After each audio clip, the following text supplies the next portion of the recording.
Well, I gave Ollie an extra 30 minutes to go to the water park before his last ball game here in Ohio. Plays at 11. No, plays at 12. We have to be there at 11. It's shortly after 10, 20, 25 right now. So I want to get through some of the videos today as the day goes on. I talked extensively about the 2-year-olds. We're going to have a long 2-year-old video this week. I want to talk and grade every horse and give a synopsis of how they got there, where they're at right now, how they got there, and then hopefully where we'd like to see them going. There are some horses that have some minor injuries. There are a couple of horses that have one horse that has a more serious injury. I want to talk about them all, grade them all, but we're going to talk about the race horses right now. Atlas Hanover was tremendous in his qualifier last quarter, 26-2. He's ready to go in Ohio. Man, he looked great the other day. HL Ballou, Mark just wants the horse he's ready now. I think he schooled him once, if I'm not mistaken. He's ready now. He just wants him right. He knows he has to try 55, 56 his first start. So he's just tinkering a bit with him, but he's ready to go, as I said, right now. How the hell? A little tricky bugger. I wanted to drive him his first start. I just can't. It was either go drive Swinging Senorita in a $100,000 race, or stay and drive the horses at Mohawk that James couldn't drive. And I just opted for Senorita simply because if Brett had been available, I suppose I probably would have went back to Ontario, but Brett's driving the horse that'll likely be the favorite. So that makes it very difficult for me to head home. Now, how the hell is tricky in the sense that you have to trust him. You can't really score him down. You can't jog him around. He just canters and screws around, and then he gets hot. You really have to go on the track and just jog him very lightly down along the rail and walk him, put his nose on the gate, and hope that he trots. And he will. He always does. But I hate, just trusting that you're going to put a horse on the gate and he's going to trot. It's very frustrating, but not in a horrible way, I guess. Just in it's peculiar. It's odd. It's an odd way to prepare a horse for a race. It's an odd way to bring him up to the gate, but it's just how the hell. He's going to need a couple of starts. This is one of those very rare times where, yes, we're going to have to race this guy into shape, and he's not really on the top. Like, you can't try 55 right now. He's going to try 56 and a bit, 57, which is not good enough to win that race. But I don't really want to take him to Flamborough or London or Northfield. So this is where he is. This is what he's going to do for the next 2 weeks. So looking for baby steps forward and small gains, but I'd like to see him get a good race in. Haunted House has been awesome. A great move bringing him down to Plainridge. It really worked out. Didn't work out just perfectly yet for Oakwood Cowboy, that Saratoga Plainridge angle, but it has worked out exceptionally well so far for Haunted House. And again, he's like 7-5 morning line, going for a lot of money this week. So a good place to be for him. I Forbid You schooled awesome the other day. Looking for a big mile from this filly, this mare. First start for us will be next Saturday, I believe Jason said, at Northfield Park. But very, very happy with her. J.K. Mickey Mantle now is ready to go. Had that bout of sickness. Everybody kept saying, where's he at? Well, I thought you said he was ready. He was. There was some coughing, mucus. A couple of horses in the barn took it really hard.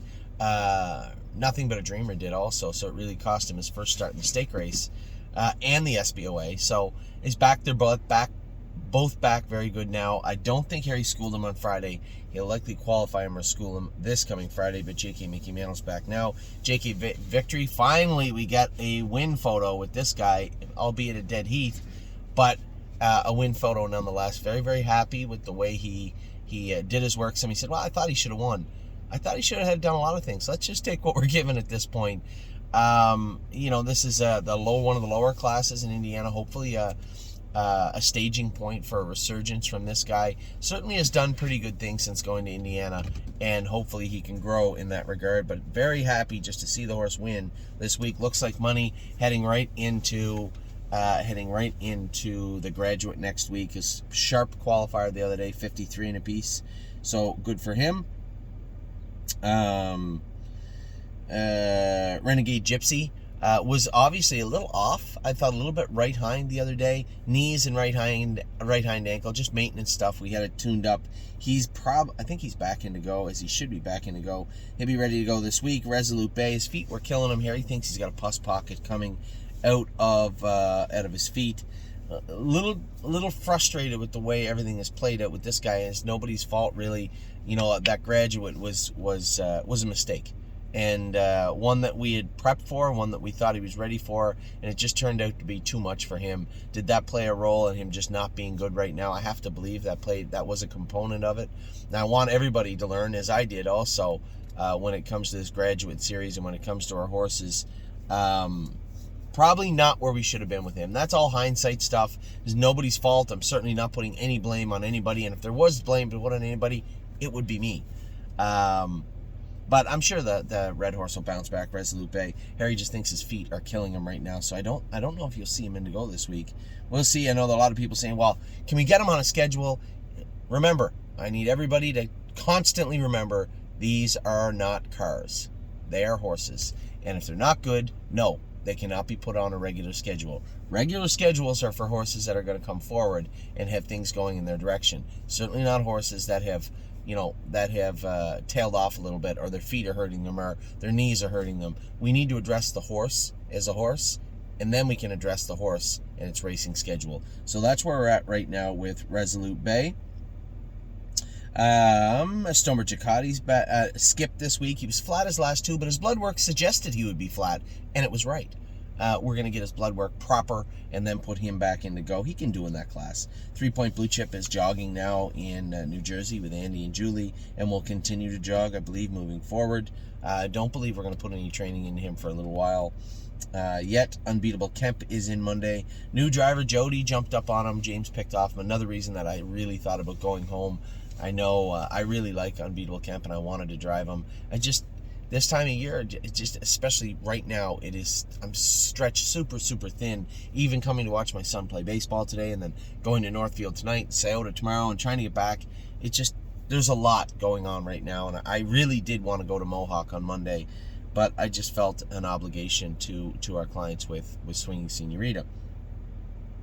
World for Two is into the sale now. I'll be honest, if we don't get $21,000 for World for Two, we'll probably retain him. He was 3-2 in that claimer the other day. Dave Pallone said he was hitting the bike really hard, and that's why he went those hot fractions. What he meant by that is, usually when you double the horses up and really try to rate them out, that's when they'll hit the bike, if they're going to hit the bike. When they're going forward like that, they're less likely to hit the bike. So he's a weird bugger in the sense that that's the bike he raced in the week before and never hit it once.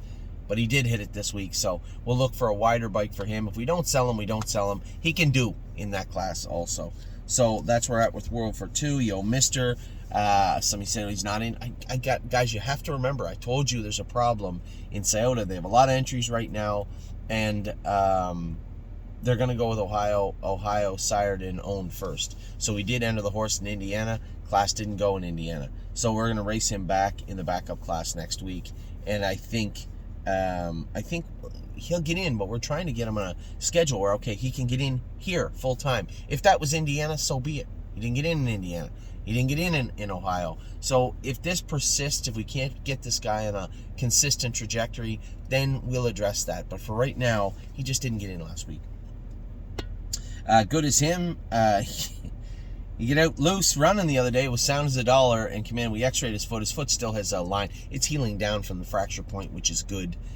Filling in nicely, but at 4 months, it's not going to be filled in. It's going to be quite a bit longer, but considering that he was out running around and stayed sound, the vet had said, why don't we start putting him on the walker and walk him 10 or 15 minutes a day for now and see how he is with the walking in the pool. So I like the trajectory of this guy. I like the way he's come back good. He seems sound. That fracture, by all indications, will heal in nicely, and we'll have Good as him back for probably the winter of 2023, like the late fall into the winter season of 2023.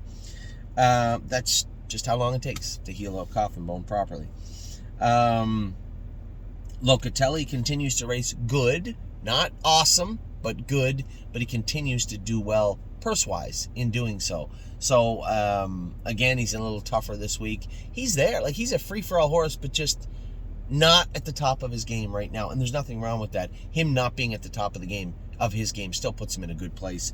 And he is racing rather well. No Free Lunch, I believe Harry said he trained him in 210. He gets sick, then he knuckled over, he touched his ankle. He had him ready to go like a month ago, and it just things happen. So he's ready to go again, I believe. I would hope to see him soon schooling, and also J.K. Mickey Mantle this week was what I would like and what I believe is going to happen. Oakwood Cowboy raced good yesterday. Somebody said, wow, Anthony, the horse paced 52 at Northfield. Should be able to pace 53 in a piece at Saratoga. Guys, I need you to understand one thing. Saratoga is nowhere on planet Earth, not even in the same universe, speed-wise, as Northfield Park. Northfield Park is a speedway. And the class that Oakwood Cowboy was in was tough the other day. It was salty. So I suspect we're going to have to find an easier spot. Mark is working on him. He was happy with the way he raced. He said, Anthony, he does some of his best work on the front. We couldn't get to the front with him. You know, he does shut his air off once in a while. I was happy with the way he raced. But yes, he needs to find a better spot. So I think he's actually hoping that the horse that won that race, a couple of those horses exit that class and he can fit in there. It's not always going to be a perfect fit. And if I thought there was a better fit for Oakwood Cowboy anywhere right now, that would be the discussion we're having. But there isn't. So we're having the discussion of what we can do right now with Oakwood Cowboy. Where are we at here? Good Sam. Oakwood Cowboy is there.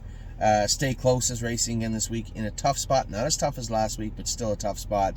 I hope we can find something consistent for Stay Closer. It's going to be very frustrating for the next little bit for him. Kings County's ready to go. Very sharp qualifier the other day. He looked exceptionally good. Only got one mare in foal this year. Yes, it happens, but super excited about my Jazz and foal to Kings County for sure. White Tiger, sharp qualifier. We put the hobbles back on him, but, you know, he's a frustrating animal. You guys saw my frustration with him last week, and he'll be in to go next week. Patrick the Piranha, again, I talked extensively about what went on with him the other day and what is going on with him right now, which isn't a whole lot. Trying to get the horse's blood squared away, and when you have an open pacer that is not at the top of his game, racing against other open pacers, he's going to look kind of inferior. That's the way it is. It's never perfect. And the blood work that was up with Patrick the Piranha was as such. Could he go with it? I don't know. Let's see. Well, we saw. He wasn't horrible. He was good, just far from where Patrick the Piranha that we know him as was recently. So hopefully he can bounce back, and we'll see a better race from him in the near future. Per Lucky, another horse on the brink. He's on the bubble. Are we going to leave him there? I guess this week we'll tell. If he gets run over this week, we'll probably make a move with him somewhere. Just not sure where that will be just yet. Took a dive off Dipper races today, looking for a nice bounce back race from him, hopefully. So we'll see how that does. And Sintra, third beat ahead for second.